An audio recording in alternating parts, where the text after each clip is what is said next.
Well, there have been some changes to the way Eurobodalla Shire Council interacts with the public. The public access session used to be held before every council meeting, and now they're held separately. The first dedicated monthly public access session was held yesterday, I believe. I'm joined now by the Mayor of the Eurobodalla Shire, Councillor Liz Innes. Councillor Innes, hello. Hello, how are you, Simon? How are you feeling? A little bit bruised and battered at the minute? No, I'm all right. Okay. I just think it's probably boring for people to hear the acting Premier talking about us instead of policy. Look, I mean, it certainly gave a bit of excitement to the morning from my perspective anyway, Simon. And look, before we jump into, some really positive stuff, I just want to say it is an absolutely magnificent day here on the coast this morning. And, I've just dropped my daughter to school at Bateman's Bay and, mate, the bridge is all happening there at the minute. And, I don't know if most of your listeners got to see the wonderful article that Daniel Doody did on the big barge that came in. Very big barge. Look, it was just amazing. So, get online and have a look at that if you haven't, because it was a great article. So. Yep, and there's going to be lots and lots of activity for coming months look, it's amazing. The building of that bridge. Yeah.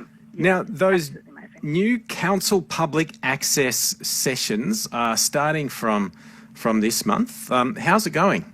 Well, we had our first one on Tuesday, and we had a couple of speakers, members of the public, come in and speak, which was fantastic, Simon. And it just gives a little bit of a less formal sort of atmosphere. And, some people can find coming into council and presenting, a little bit daunting. So it's our hope that this is a little bit less formal, a little bit less daunting for people, and, a great opportunity for members of our community to come in and they get 7 minutes to make a presentation to councillors.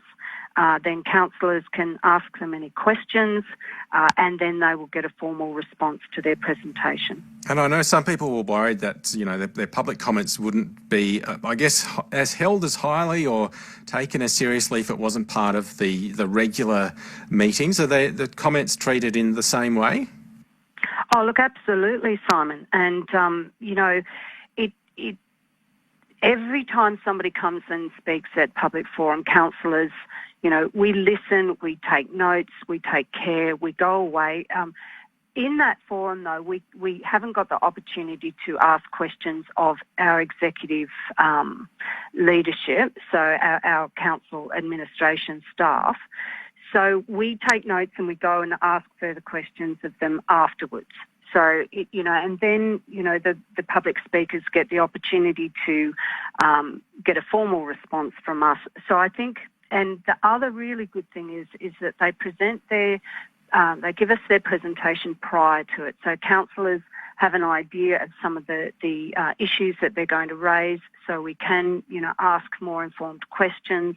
So, look, I think going forward, Simon, I think it's going to be a really good process for members of our community to engage with us. And what were some of the issues raised at this week's session? Look, at this week's session, it was the subject of a local farmer has a bridge that there is some contention over the ownership of that bridge. And council is absolutely going to work forward with them to try and find a resolution. So as a result of that meeting, I offered to meet with the presenters one-on-one and try and work out a solution for them. Okay, now an interesting scam going around this week. We're used to getting calls from people claiming to be from the ATO and saying we owe them money, etc. But someone's pretending to be from Eurobodalla Council. Yes, look, that's right, and it's a very worrying trend. But, for the benefit of your listeners, Simon, council will never ring you about your rates and ask for any information whatsoever. So, if anybody gets that type of call, we really urge you to contact. It's the Australian Government has a Scam Watch website, and it's the w.scamwatch.com. sth.gov.au, and we'd say to people, please contact them, because it's something we need to take very seriously, because, as you know, if people get your account details and get information around you, then, it's something people need to be very careful about. Wow. So be aware if someone rings you claiming to be from council saying that you owe them money. That's right. Now, council's Children's Services has a new support group for parents of babies. This sounds gorgeous. Yeah, it does, doesn't it? And look, what it is it's just going to be an informal group that is, as you said, run by council's Children's Services. And it's for parents and carers. So, it could be grandma, could be grandpa, could be mums, dads, whoever, for babies under 6 months. And it's just an idea that people can come together in a sort of informal and socialise and just get to spend time with other people that are going through a similar situation, because sometimes in those early days it can be a bit challenging. So, we're saying to people, come along, make some new friends, you'll get a bit of support, and, hopefully people will really appreciate and take that opportunity. Well, more support for parents is always a good thing, but has there been a bit of a baby boom in Eurobodalla or anything like that that's prompted this? Well, I don't know about that necessarily, Simon, but no, look, council's always looking for ways that we can, support our community. And, along with that new group, we've also got some funding by Playgroup New South Wales to run 2 special interest playgroups. And they're in Bateman's Bay for families with kids under 5, and they'll be starting this month. And one of the playgroups is for families with kids from multicultural backgrounds. And the other one will be run at the disability service that I'm sure you've heard of, which is Muddy Puddles, which is absolutely fantastic.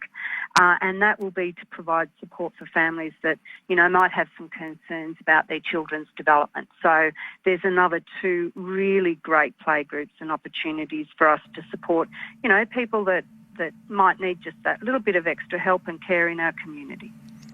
Okay, and plenty happening, a pretty exciting time for the business community with the annual awards as well. Oh, look, that's going to be a fantastic night, Simon. And it's being held this year out at the Tomican Sports and Social Club, and the hosts are the Mogo Chamber of Commerce this year, which is it's fantastic. And it's interesting, but the theme for this year is a touch of gold, which is a nod to, I guess, the historical base for Mogo, which was, a gold area. So it's going to be a fantastic night. We're asking people to go and vote for, your People's Choice Awards, which is open at the moment. And, you can go online. There's 33 businesses that are finalists. So we're saying get out there and vote for your favourite ones. It'll be announced on the night, and voting closes right up until Saturday the 3rd of August. So, if you've got a great business that's in any of those finalist categories, then get on and vote for them. Liz Innes, thank you, and I'm only sorry I don't have anything to give you a hard time about this week.